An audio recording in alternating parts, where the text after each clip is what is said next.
Snakebite remains a serious yet neglected public health issue in India, with thousands of lives lost each year. But now, landmark research is changing how we understand and treat venomous bites.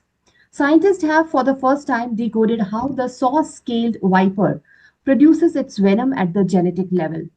In a parallel breakthrough, researchers have also found that oral pills, rather than traditional antivenoms, could be a game changing treatment for bites from the deadly Russell's viper, responsible for over half of India's snakebite cases.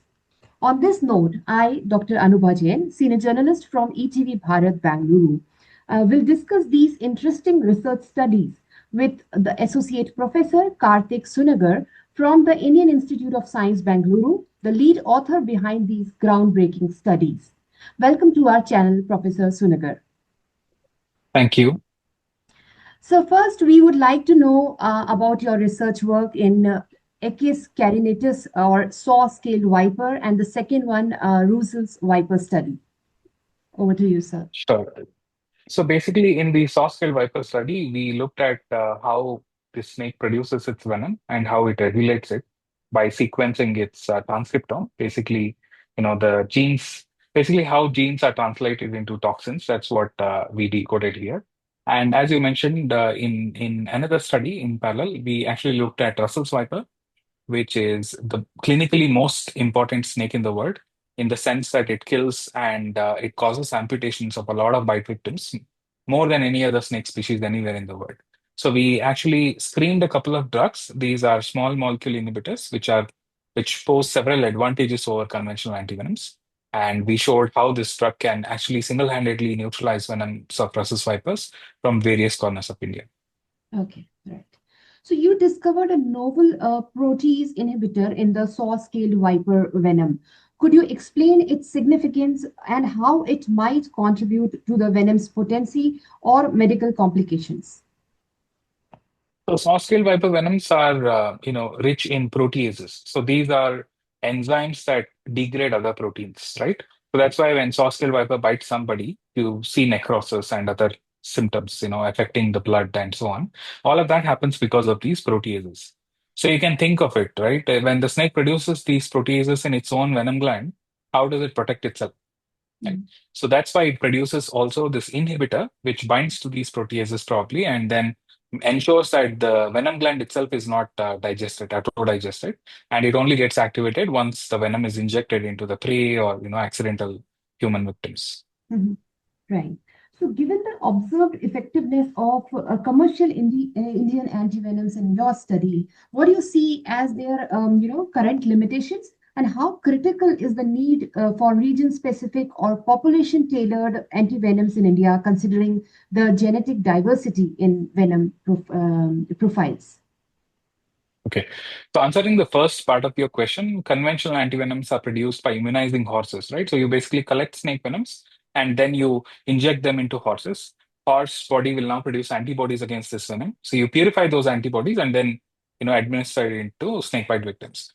The first problem itself is that you are harming animals by immunizing them with venoms, right? So there's a lot of toxicity that you can see in those horses. So that's first.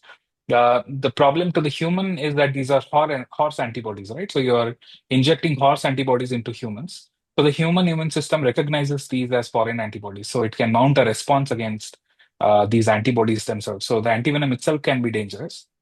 The third is that we are using a technology that is over 100 years old, right? So the amount of antibodies against snake venoms in the horse sera is very, very low. So you require many vials for treatment. That increases the cost as well as the risk to these adverse reactions that I just mentioned, right? Anaphylaxis and other things. The antibody itself can, harm the bite victim. So these are the some of the disadvantages. And coming back to your question about regional antivenoms, so another disadvantage of conventional antivenom is that because it's a 100 years old technology, it only produces antibodies against, the snake population that you have collected for antivenom production. For example, for treating snake bites in India, all the venoms are collected from just two districts in Tamil Nadu. So the venoms are collected from the four species of snakes there, and that is sold to the manufacturers. Manufacturers use it to produce antivenom, and this antivenom is used for treating snake bites all across India.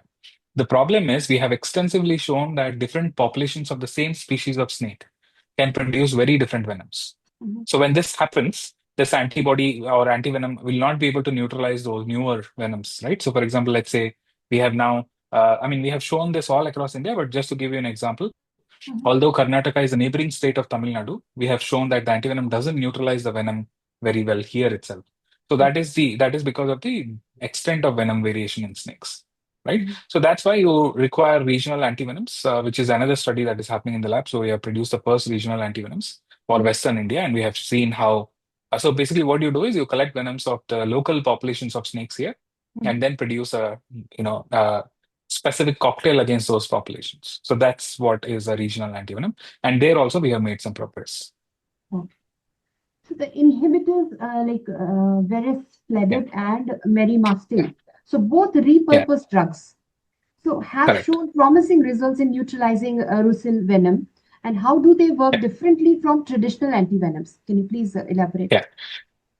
So so I'll give you advantages of small molecule inhibitors. I think that's very important to understand. So the first one is, as you said, these are repurposed drugs, right? So we are repurposing them for Mhm. snakebite, meaning that they were originally made for treating cancer and heart diseases. But now Okay. we are trying to see whether they can also be useful for snakebite because they target very similar enzymes Mhm. in snake venoms, right?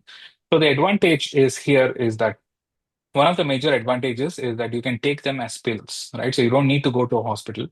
Mhm. As soon as you're bitten by a snake in the wild, you could just take these pills like crocin tablets. You Mhm. don't need a doctor to help you to take those tablets, right? And yeah, so that's the first major advantage.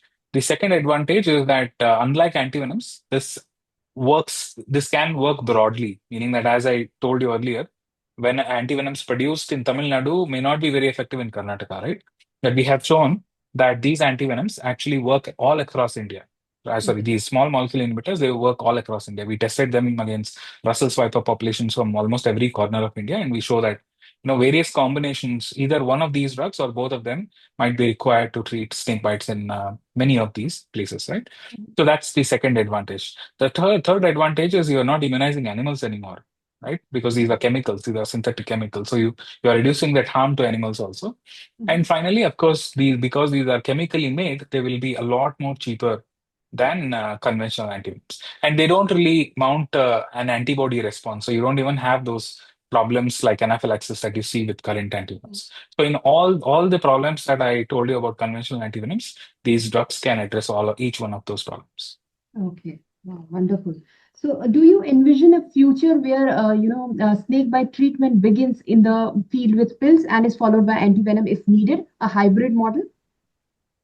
Yeah, I think you hit the nail on that. That's exactly what we are trying to address now. So we are going to work with ICMR Okay. to basically clinically test these drugs in humans Mhm. and see how effective they are. And if they clear clinical trials and if we see that effectiveness, then yeah, as you absolutely correctly pointed out, either they will be used as adjunct therapies, meaning that you start with small molecule inhibitors and reduce the dose of antivenoms needed, or if you see complete protection in humans as well, then you can completely replace conventional antivenoms and just administer these small molecules.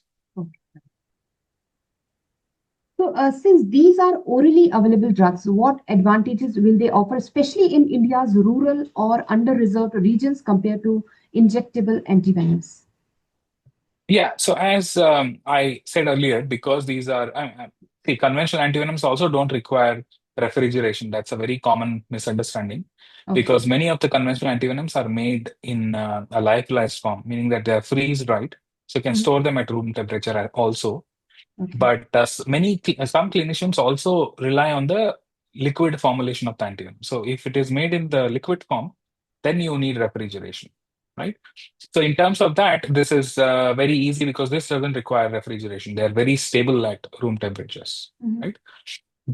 So that's the first advantage. The second advantage, again, as I said, is the most bite victims of snakes are farmers and laborers, right? So it's a poor man's problem. That's why it's one of the most neglected of the neglected tropical diseases. Nobody worries about them because these are poor people who get affected by it.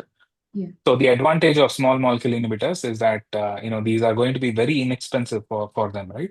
Um, Antivenoms are free. but only if you go to government hospitals. And a lot of bite victims can't go to government hospitals or are, probably sent to private hospitals too. So there you have to pay for antivenoms, and then you also have to pay a lot of money for antivenom for snakebite treatment, right? But with small molecule inhibitors, all of those associated costs will go down if they are very effective in neutralizing, the major toxic symptoms of bite. Mhm. Right. So, what are the next steps? If I want to ask, what timeline do you envision for bringing these drugs into mainstream use?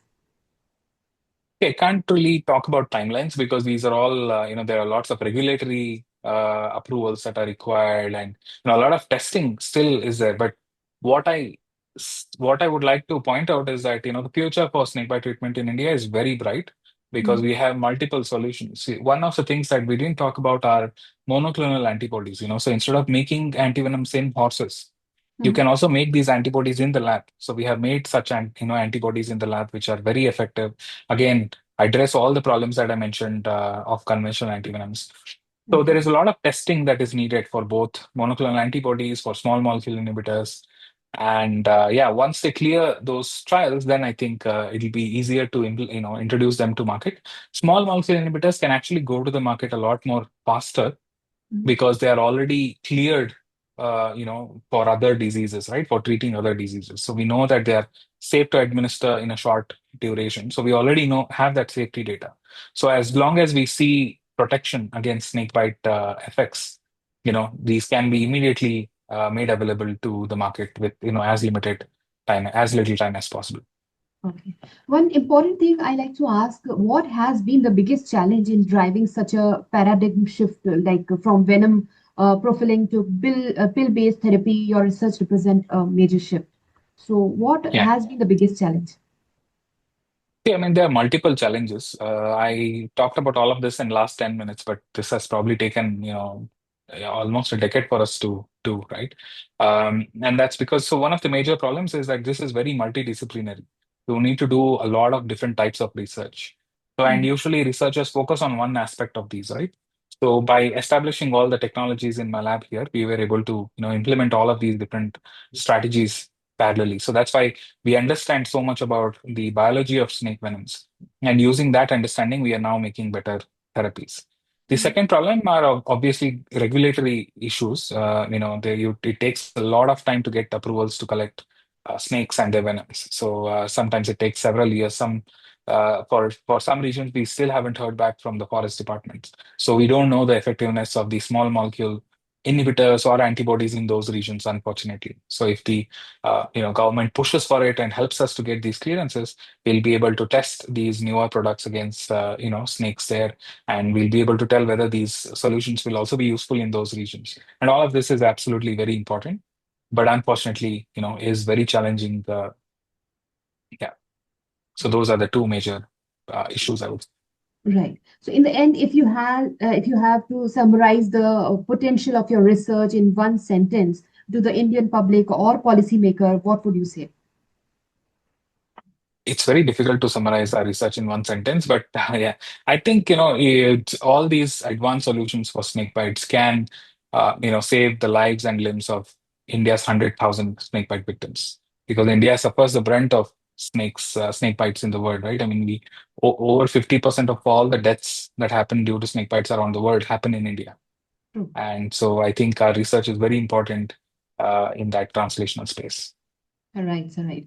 And thank you so much, Professor Sunagar, and thank you for your time and for your insightful information you have shared with us. Thanks a lot. My pleasure. Thanks for having me.